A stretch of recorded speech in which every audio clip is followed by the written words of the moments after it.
name is Beston. I live in Cape Town. Also, I do delivery. Interbet helped me to realize my dreams. Now I have my own delivery vehicle and I'm able to do the removal in and around Cape Town.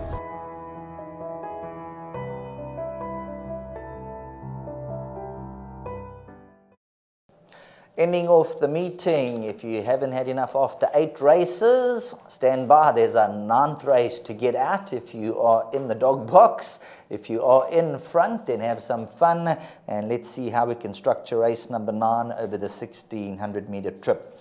The current favourite, number 5, I Surrender. This is the son of Mumbo in Seattle. And you can see from the first run to the second run the improvement made. The second run was a 12 out of 12 draw. The third run, which was the career best last time, ran on strongly second to King Pele's, who they rate, moved up well. And King Pele's found a lot of support and is expected to go through the divisions. If you look at his penultimate run behind Mexican Pete, he would have learned a lot, which he showed last time out. Then you've got number 7, Morning Chess, who's found early money from 5-1 down 4-1. This time gets a draw. His last 2 runs have been poorly drawn, third run after the rest. And then looking beyond those horses, number 8, Josephine's Pride, lovely looking individual, coming off a good second. Raheel, race number 9, are you strong on number 5, I Surrender, or are you throwing in the 7 and 8? I'm with the 7 horse, Sheldon, I Surrender. I like the way he's coming on with racing. He's improving. He now steps up in trip to 1,600 meters, and despite him carrying 61 kgs, not a concern for me. We've got Battling Maiden carrying 63, 60 and a half. So I think he's a horse that's got a lot of improvement to come, and now stepping up in trip. Polytrack is not a concern, and I think he should be able to get the job done in this contest at around 5-2 in the market. Morning Chess, he's obviously a horse that he must show them something back at home, because last time out he was fancied strongly, and I remember when I came to course, I did a show in the morning on that day with Dees, and after I left the studio, all I heard was Morning Chess, Morning Chess, Morning Chess, and I tried to look at his form and I tried to make a case for him. I just couldn't get myself convinced that he was the right horse in the race, but nonetheless the support came race time and shortened into 5-2, and he was doing his best work at the finish, so let's see how he goes here.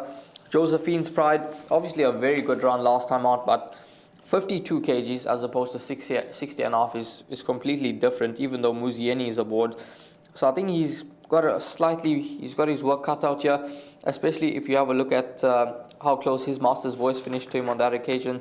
There's 5.5 kgs in the favour of his Master's Voice, who had 15 starts in the maiden. So that leaves me with number 5, I Surrender, as possibly the right horse in the race. There we go, number 5, I Surrender. We'll be sticking with this son of Mumbo in Seattle. That'll be our first selection. Number 7, Morning Chess. As Raheel said, there's just something about him. I don't think he quite knows how to race yet. I remember a few runs back, they tried the blinkers. He pulled things, didn't work out. Last time they put the cheek pieces on, he was staying on at the business end. And I think the day that Morning Chess figures out how to race, he'll certainly put them in checkmate. But let's see if number 5, I Surrender, is going to have a big say.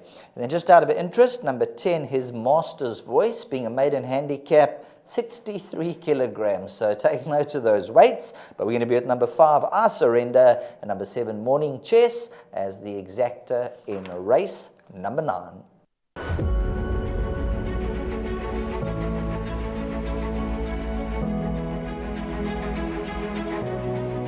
It's good fun. Days like these are great. You get the whole industry together, and to have, companies and corporations like Interbet and Cape Racing, who are so generous with sort of time and energy into making a day like this possible, is it's fantastic for everyone.